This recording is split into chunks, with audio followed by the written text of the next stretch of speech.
வணக்கம். இது வெறும் ஒரு கேள்வி இல்லைங்க. நம்ம எல்லாருடைய மனசுலயும் தலைமுறை தலைமுறையா கொடைஞ்சிட்டு இருக்கிற ஒரு வலி. இவ்ளோ பெரிய வரலாறு, இவ்ளோ பெரிய பாரம்பரியம் எல்லாம் இருந்தும் ஏன் நம்மளால ஒன்னா நிக்க முடியல? வாங்க, யாரையும் குற்றம் சொல்றதுக்காக இல்ல, நமக்கான பதில தேடி இதோட ஆணிவேர் எங்க இருக்குன்னு கொஞ்சம் ஆழமா போய் பார்க்கலாம். சும்மா யோசிச்சு பாருங்க. 2500 வருஷமா உயிரோடு இருக்கிற நம்ம தமிழ் மொழி, கடலையே தாண்டி கண்டங்களை ஆண்டு உலகத்துக்கே வழிகாட்டின ஒரு நாகரிகத்தோட வாரிசுகள் நாம. நம்ம பெருமைக்கு அளவே இல்ல. ஆனா அந்த பெருமைக்குள்ள ஒரு பெரிய முரண்பாடு இருக்கு. இவ்ளோ பெரிய வரலாறு வச்சிருக்கிற நம்ம வீடு, நம்ம சமூகம் ஏன் இப்படி அண்ணன் தம்பியா இல்லாம ஆளாளுக்கு ஒரு திசையில பிரிஞ்சு கிடக்கு? இந்த வலிதான் நம்ம தேடலோட ஆரம்பம். இதுக்கு மூல காரணம் என்னன்னு ஆய்வாளர்கள் சொல்றாங்கன்னா, அது போட்டி புரவலர் இயந்திரம்னு ஒரு அமைப்பு. அப்படின்னா என்னன்னு கேட்டீங்கன்னா ரொம்ப சிம்பிள்.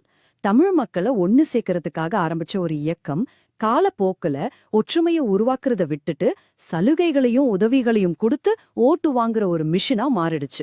தலைவர்கள் மக்களை எப்படி ஒன்னா சேர்க்கலான்னு யோசிக்கல, யாரு அதிகமா சலுகை தருதுன்னு தங்களுக்குள்ளேயே போட்டி போட ஆரம்பிச்சாங்க.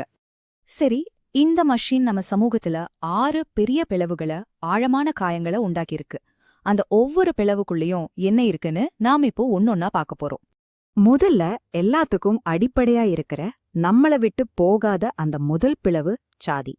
நம்ம எல்லாரும் தமிழன்னு பெருமையா சொல்லிக்கிறோம். ஆனா ஒரு பிரச்சனைன்னு வரும்போது ஏன் இந்த சாதி அடையாளம் முன்னாடி வந்து நிக்குது? ஏன் தமிழன்ற உணர்வு 2வது இடத்துக்கு போயிடுது? இதுக்கு ஒரு காரணம் இல்ல, பல காரணங்கள் சங்கிலி மாதிரி ஒன்னோடு ஒன்னு பிணைஞ்சிருக்கு. அது என்னன்னு பாப்போம். 1, சாதியா இருக்கிறது இன்னைக்கு ஒருத்தருக்கு நிலம், வேலை, பாதுகாப்புன்னு பல விஷயங்களை தருது. சோ அது ஒரு வகையில புத்திசாலித்தனமான முடிவுதான். 2வது, திராவிட இயக்கம் இடஒதுக்கீட்டுல கவனம் செலுத்திச்சு, ஆனா ஒரு பெரிய தப்பு பண்ணிடுச்சு. சாதிக்கும் நிலத்துக்கும் இருந்த அந்த முக்கியமான பொருளாதார முடிச்ச அவுக்கவே இல்ல. 3வது, ஏன் அவுக்கல? ஏன்னா அந்த இயக்கம் ஆரம்பிச்சதே பிராமண ஆதிக்கத்துக்கு எதிரா ஒரு கூட்டணியாதான். அதுக்கு கீழே இருந்த மத்த சாதி படிநிலைகளை அது கண்டுக்கவே இல்ல. 4வது, கேரளால நாராயணகுரு மாதிரி ஆட்கள் செஞ்சது தமிழ்நாட்டுல செய்யல. இங்க சீர்திருத்தம் பெரியார் மாதிரி தனிப்பட்ட தலைவர்களை நம்பியே இருந்துச்சு. அவங்க கட்டின இயக்கம் கட்சிகளால முழுங்கப்பட்டுடுச்சு. கடைசியா ரொம்ப கசப்பான ஒரு உண்மை, இன்னைக்கு இருக்கிற கட்சிகளுக்கு சாதிதான் அவங்களோட ஓட்டு வங்கி. சாதிய ஒழிச்சா அவங்க ஓட்டு போயிடும், அவ்வளவுதான் கணக்கு. அடுத்த பிளவு நம்ம அரசியலையே அரிச்சு திங்குற ஒரு நோய், தனிநபர் வெளிப்பாடு. ஏன் நம்ம கட்சிகள்ல கொள்கைக்கு இடம் இல்ல? ஏன் ஒரே ஒரு தலைவரோட போட்டோவை வச்சுக்கிட்டு கூட்டுறாங்க? ஒரு தலைவருக்கு பின்னாடி கோடிக்கணக்கான மக்கள் போறது எப்படி நடக்குது?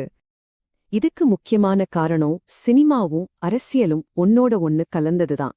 எம்ஜிஆர்ல இருந்து கருணாநிதி, விஜயகாந்த், இன்னைக்கு விஜய் வரைக்கும் சினிமா நட்சத்திரங்கள் மேல இருக்கிற ரசிக மனப்பான்மைய ஓட்டா மாத்துனாங்க. ஒரு குடிமகன் தலைவரை ஒரு தலைவனா பார்க்கல, ஹீரோவா பார்த்தான். அதோட விளைவு, ஒரு நடிகரோட பேரணியில நெரிசல்ல சிக்கி 41 பேர் உயிர் போச்சு. இது வெறும் செய்தி இல்ல, நம்ம சமூகத்தோட சோகம். சரி, இப்ப இந்த இயக்கத்தோட வேருக்கே போவோம். அந்த இயக்கத்துக்குள்ளேயே எப்படி பிளவுகள் உண்டாச்சுன்னு பார்க்கலாம். இந்த டைம்லைனை பாருங்க. 1949ல தீமால இருந்து திமுக பிரிஞ்சது ஒரு கொள்கைக்காக, தேர்தல்ல நிக்கணுமா வேணாமான்னு. அது ஒரு கருத்தியல் பிளவு. ஆனா அதுக்கப்புறம் பாருங்க, 1972ல எம்ஜிஆர் பிரிஞ்சது, 1994ல வைகோ பிரிஞ்சது, இன்னைக்கு புதுசா வர்ற கட்சிகள் வரைக்கும் எல்லாமே தனிப்பட்ட ஆசைகளால, அதிகார போட்டியால வந்த பிளவுகள் தான். கொள்கையை விட தனிநபர் முக்கியமா போயிட்டாங்க. அடுத்தது தமிழ்நாட்டுக்குள்ளேயே இருக்கிற பிளவுகள். வடக்க ஒரு மாதிரியும் தெக்க ஒரு மாதிரியும் இருக்கிற ஏற்றத்தாழ்வு. இத சொன்னது யார் தெரியுமா? பேரறிஞர் அண்ணா. வடக்கு வாழ்கிறது, தெற்கு தேய்கிறது. அன்னைக்கு அவர் சொன்னது இன்னைக்கும் உண்மையா இருக்கு. எல்லா வளர்ச்சியும் சென்னைய சுத்தியே குவிஞ்சதால தென் மாவட்ட மக்கள் புறக்கணிக்கப்பட்டதா உணர்றாங்க. இந்த உணர்வு நமக்குள்ளேயே ஒரு கோட்டை போடுது. இப்போ நம்ம பேச போறது நம்ம மனசுல ஆறாத ஒரு புண்ண பத்தி, ஒரு மன்னிக்க முடியாத துரோகத்தை பத்தி, நம்ம கூட்டு மனசாட்சியில ஆழமா பதிஞ்சு போன ஒரு காயம். 2009 ஈழத்துல நம்ம சொந்த ரத்தம் கொத்து கொத்தா செத்து மடிங்கப்போ இங்க தமிழ்நாட்டுல மக்கள் தன்னெழுச்சியா போராடினாங்க. ஆனா அப்போ ஆட்சியில இருந்த கருணாநிதி அரசாங்கம் என்ன செஞ்சது தெரியுமா? அந்த போராட்டங்களை ஒடுக்குனாங்க. நம்ம மக்களோட குரல் வளைய நெரிச்சாங்க. அன்னைக்குதான் தமிழ் மக்களுக்கு ஒன்னு புரிஞ்சது, நம்ம போராட்டம் எல்லாம் வெறும் கந்து தொடைப்பண்ணு, நம்ம உணர்வுகளுக்கு இங்க மதிப்பில்லன்னு. கடைசி பிழுவு, பொதுமக்களுக்கு வழிகாட்ட வேண்டிய புத்திஜீவிகள் சுயமா சிந்திக்காம கட்சிகளுக்கு ஜால்ரா தட்ட ஆரம்பிச்சது. அவங்க சிந்தனை கட்சி கொடிகளுக்குள்ள சிறைப்பட்டு போச்சு. சரி, நாம இப்படி இருக்கோம். நம்ம பக்கத்துல இருக்கவங்க எப்படி இருக்காங்கன்னு ஒரு நிமிஷம் பார்க்கலாமா? பொறாமையில இல்ல, நம்மள நாமே புரிஞ்சுக்கிறதுக்கு. கேரளா, தெலுங்கு மாநிலங்களோட நம்மள ஒப்பிட்டு பார்ப்போம். இந்த அட்டவணைய பாருங்க. நம்ம கட்சி அமைப்பு தலைவரை நம்பி இருக்கு, அதனால ஈஸியா உடைஞ்சிடுது. கேரளால கொள்கைய நம்பி இருக்கு, தெலுங்கு மாநிலங்கள்ல சாதி பிணியங்களை நம்பி இருக்கு, அதுவும் உடையறது கஷ்டம். முக்கியமா அந்த சாதி நில தொடர்பு, கேரளா அதை 1969லயே உடைச்சிட்டாங்க. நாம இன்னும் அதை புடிச்சிட்டு தொங்கிட்டு இருக்கோம். இதுலதான் பெரிய வித்தியாசமே இருக்கு. தமிழ்நாட்டுல தலைவர் போயிட்டா கட்சியும் காலி. ஜெயலலிதாக்கு அப்புறம் அதிமுக என்னாச்சுன்னு பாருங்க. ஆனா தெலுங்கு மாநிலங்கள்ல அப்படி இல்ல. தலைவருக்கு பின்னால ஒரு பெரிய சமூக கட்டமைப்பே இருக்கு, அந்த சாதி சங்கம் இருக்கு. அதனால அவங்க கட்சி தலைவரை விட ரொம்ப நாள் நிக்கும். கேரளா மட்டும் எப்படி இதுல இருந்து தப்பிச்சாங்க? 3 விஷயம் செஞ்சாங்க. 1, 1969 நிலச்சீர்திருத்தம், சாதியோட பணப்பழத்தை காலி கண்ணாங்க.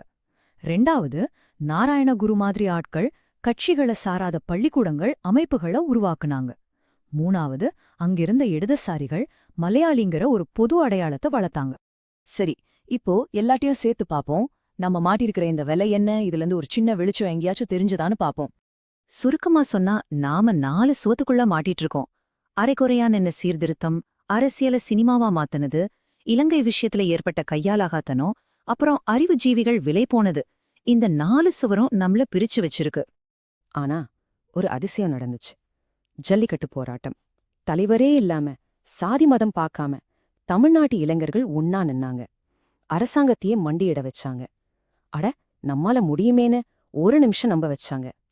ஆனா அந்த சந்தோஷம் நிலைக்கல. அரசியல் கட்சிகள் உள்ள பூந்ததும் எல்லாம் சிதறி போச்சு. மறுபடியும் அதே சிஸ்டம் ஜெயிச்சிடுச்சு. அப்போ கடைசி கேள்வி இதுதான். நம்மால ஒன்னா சேர முடியும்னு நாமளே நமக்கு நிரூபிச்சிட்டோம். ஆனா அப்படி சேர்ற ஒற்றுமைய காப்பாத்தி நீடிச்சு நிக்கிற மாதிரி அமைப்புகளை நம்மால உருவாக்க முடியுமா? அந்த ஒரு கேள்வியில தான் நம்மளோட எதிர்காலமே தொங்கிட்டு இருக்கு.